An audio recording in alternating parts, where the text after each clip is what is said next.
The Cask of Amontillado by Edgar Allan Poe. The 1,000 injuries of Fortunato I had borne as I best could, but when he ventured upon insult, I vowed revenge. You who so well know the nature of my soul will not suppose, however, that I gave utterance to a threat. At length I would be avenged. This was a point definitely settled. But the very definitiveness with which it was resolved precluded the idea of risk. I must not only punish, but punish with impunity. A wrong is unredressed when retribution overtakes its redresser. It is equally unredressed when the avenger fails to make himself felt as such to him who has done the wrong. It must be understood that neither by word nor deed had I given Fortunato cause to doubt my goodwill. I continued, as was my end, to smile in his face, and he did not perceive that my to smile now was at the thought of his immolation. He had a weak point, this Fortunato, although in other regards he was a man to be respected and even feared. He prided himself on his connoisseurship in wine. Few Italians have the true virtuoso spirit. For the most part, their enthusiasm is adopted to suit the time and opportunity, to practice imposture upon the British and Austrian millionaires. In painting and gemmery, Fortunato, like his countrymen, was a quack, but in the matter of old wines, he was sincere. In this respect, I did not differ from him materially. I was skillful in the Italian vintages myself, and bought largely whenever I could. It was about dusk, one evening during the supreme madness of the carnival season, that I encountered my friend. He accosted me with excessive warmth, for he had been drinking much. The man wore motley. He had on a tight-fitting party-striped dress, and his head was surmounted by the conical cap and bells. I was so pleased to see him that I thought I should never have done wringing his hand. I said to him, "My dear Fortunato, you are luckily met. How remarkably well you are looking today. But I have received a pipe of what passes for Amontillado, and I have my doubts." "How?" said he. "Amontillado? A pipe? Impossible! And in the middle of the carnival?" "I have my doubts," I replied, "and I was silly enough to pay the full Amontillado price without consulting you in the matter. You were not to be found, and I was fearful of losing a bargain. Amontillado! I have my doubts. Amontillado! And I must satisfy them. Amontillado! As you are engaged, I am on my way to Lucrezi. If anyone has a critical turn, it is he. He will tell me, Lucrezi cannot tell Amontillado from sherry. And yet some fools will have it that his taste is a match for your own. Come, let us go." "Whither?" "To your vaults." "My friend, no. I will not impose upon your good nature. I perceive you have an engagement. Lucrezi." "I have no engagement. Come." "My friend, no. It is not the engagement, but the severe cold with which I perceive you are afflicted. The vaults are insufferably damp. They are encrusted with nitre. Let us go, nevertheless. The cold is merely nothing. Amontillado, you have been imposed upon. And as for Lucrezi, he cannot distinguish sherry from Amontillado. Thus speaking, Fortunato possessed himself of my arm, and putting on a mask of black silk and drawing a roquelaire closely about my person, I suffered him to hurry me to my palazzo. There were no attendants at home. They had absconded to make merry in honor of the time. I had told them that I should not return until the morning, and had given them explicit orders not to stir from the house. These orders were sufficient, I knew well, to ensure their immediate disappearance, one and all, as soon as my back was turned. I took from their sconces 2 flambeaux, and giving one to Fortunato, I bowed him through several suites of rooms to the archway that led to the vaults. I passed down a long and winding staircase, requesting him to be cautious as he followed. We came at length to the foot of the descent, and stood together upon the damp ground of the catacombs of the Montresors. The gait of my friend was unsteady, and the bells upon his cap jingled as he strode. "The pipe," he said. "It is farther on," said I, "but observe the white web-work which gleams from these cavern walls." He turned towards me, and looked into my eyes with 2 filmy orbs that distilled the rheum of intoxication. "Nitre?" he asked at length. "Nitre," I replied. "How long have you had that cough?"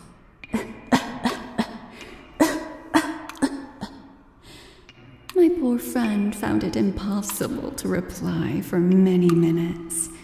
"It is nothing," he said at last. "Come," I said with decision, "we will go back. Your health is precious. You are rich, respected, admired, beloved. You are happy, as once I was. You are a man to be missed. For me it is no matter. We will go back. You will be ill, and I cannot be responsible. Besides, there is Lucrezi." "Enough," he said. "The cough's a mere nothing. It will not kill me. I shall not die of a cough." "True, true," I replied. "And indeed I had no intention of alarming you unnecessarily. But you should use all proper caution. A draught of this Medoc will defend us from the damps." Here I knocked off the neck of a bottle, which I drew from a long row of its fellows that lay upon the mould. "Drink," I said, presenting him the wine. He raised it to his lips with a leer. He paused and nodded to me familiarly, while his bells jingled. "I drink," he said, "to the buried that repose around us, and I to your long life." He again took my arm, and we proceeded. "These vaults," he said, "are extensive." "The Montresors," I replied, "were a great and numerous family." "I forgot your arms." "A huge human foot door in a field of azure. The foot crushes a serpent rampant whose fangs are embedded in the heel." "And the motto?" "Nemo me impune lacessit." "Good," he said. The wine sparkled in his eyes and the bells jingled. My own fancy grew warm with the Medoc. We had passed through long walls of piled skeletons, with casks and puncheons intermingling, into the inmost recesses of the catacombs.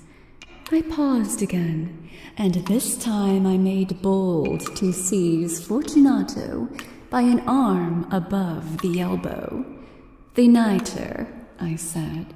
"See, it increases. It hangs like moss upon the vaults. We are below the river's bed. The drops of moisture trickle among the bones. Come, we will go back ere it is too late.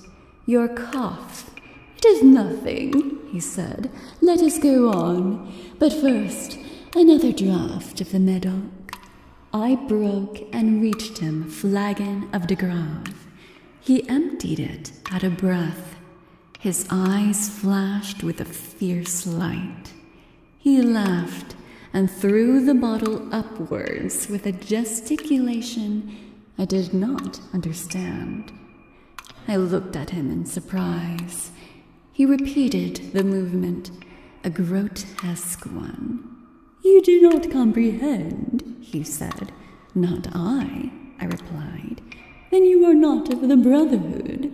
"How? You are not of the Masons." "Yes, yes," I said. "Yes, yes." "You? Impossible! A Mason, a Mason," I replied. "A sign," he said.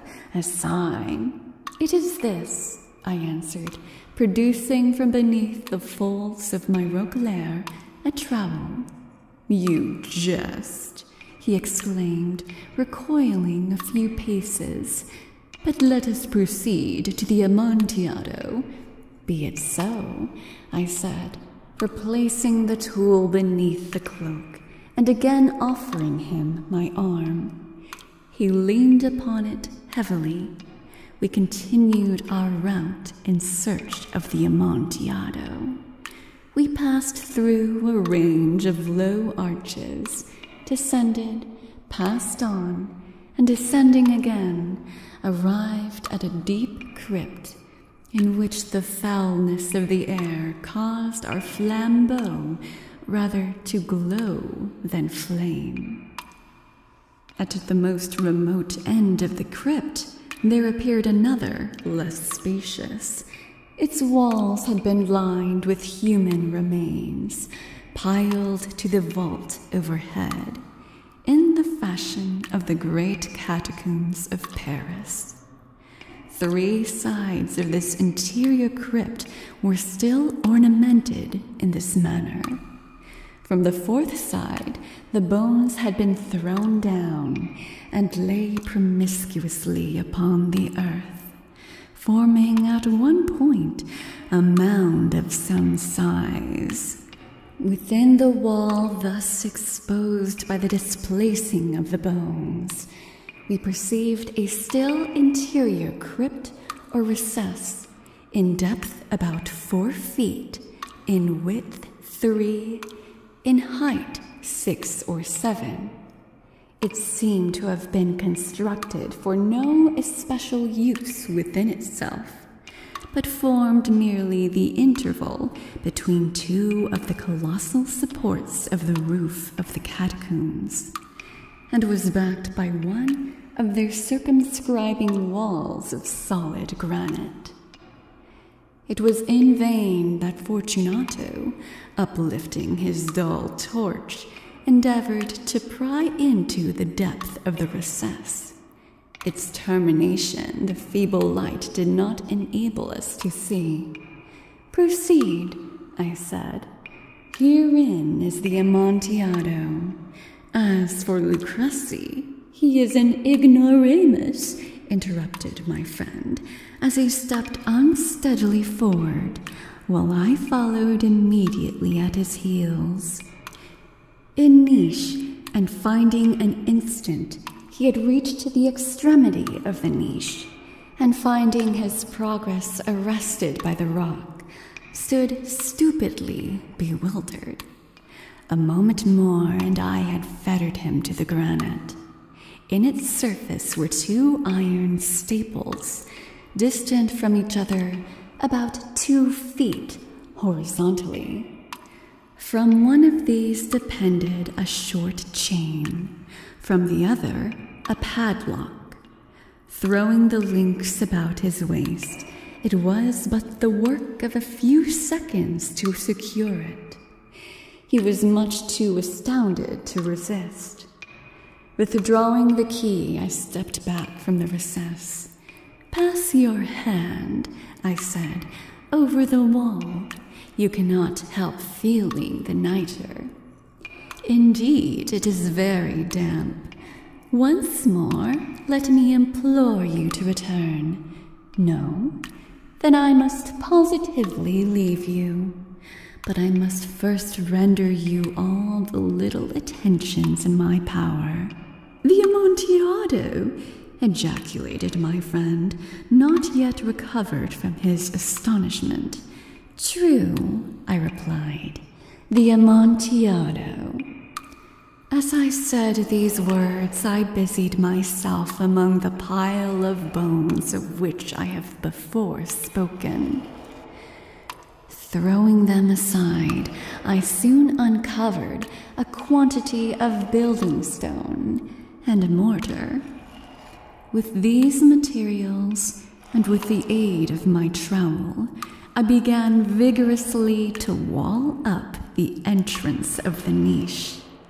I had scarcely laid the first tier of the masonry when I discovered that the intoxication of Fortunato had in a great measure worn off. The earliest indication I had of this was a low moaning cry from the depth of the recess. It was not the cry of a drunken man. There was then a long and obstinate silence. I laid the second tier, and the third, and the fourth, and then I heard the furious vibrations of the chain. The noise lasted for several minutes, during which, that I might hearken to it with the more satisfaction, I ceased my labors and sat down upon the bones. When at last the clanking subsided, I resumed the trowel and finished without interruption the 5th, the 6th, and the 7th tier. The wall was now nearly upon a level with my breast. I again paused, and holding the flambeau over the mason work, threw a few feeble rays upon the figure within. A succession of loud and shrill screams, suddenly bursting from the throat of the chained form, seemed to thrust me violently back. For a brief moment, I hesitated. I trembled. Unsheathing my rapier, I began to grope with it about the recess, but the thought of an instant reassured me. I placed my hand upon the solid fabric of the catacombs and felt satisfied. I reapproached the wall. I replied to the yells of him who clamored. I re-echoed. I aided. I surpassed them in volume and in strength. I did this, and the clamorer grew still. It was now midnight, and my task was drawing to a close. I had completed the 8th, the 9th, and the 10th tier. I had finished a portion of the last and the 11th. There remained but a single stone to be fitted and plastered in. I struggled with its weight. I placed it partially in its destined position. But now there came from out the niche a low laugh that erected the hairs upon my head. It was succeeded by a sad voice, which I had difficulty in recognizing as that of the noble Fortunato. The voice said, "A very good joke indeed. An excellent excellent jest. We shall have many a rich laugh about it at the palazzo. For our wine. The Amontillado, I said. Yes, the Amontillado. But is it not getting late? Will not they be awaiting us at the palazzo, the Lady Fortunato and the rest? Let us be gone. Yes, I said, let us be gone. For the love of God, Montresor. Yes, I said, for the love of God. But to these words I hearkened in vain for a reply. I grew impatient. I called aloud, Fortunato? No answer. I called again, Fortunato? No answer still. I thrust a torch through the remaining aperture and let it fall within. There came forth in return only a jingling of the bells. My heart grew sick. It was the dampness of the catacombs that made it so. I hastened to make an end of my labor. I forced the last stone into its position. I plastered it up. Against the new masonry, I re-erected the old rampart of bones. For the half of a century, no mortal has disturbed them. In pace requiescat.